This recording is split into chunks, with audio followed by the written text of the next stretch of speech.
Plastikako ikasgaian irudiak deseraiki ditugu.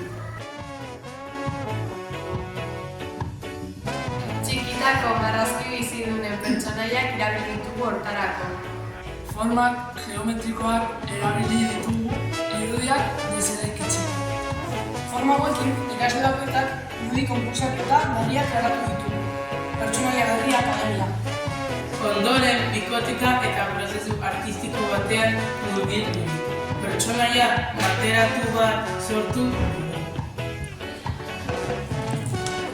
Hemen ikusi dezakezue emaitza.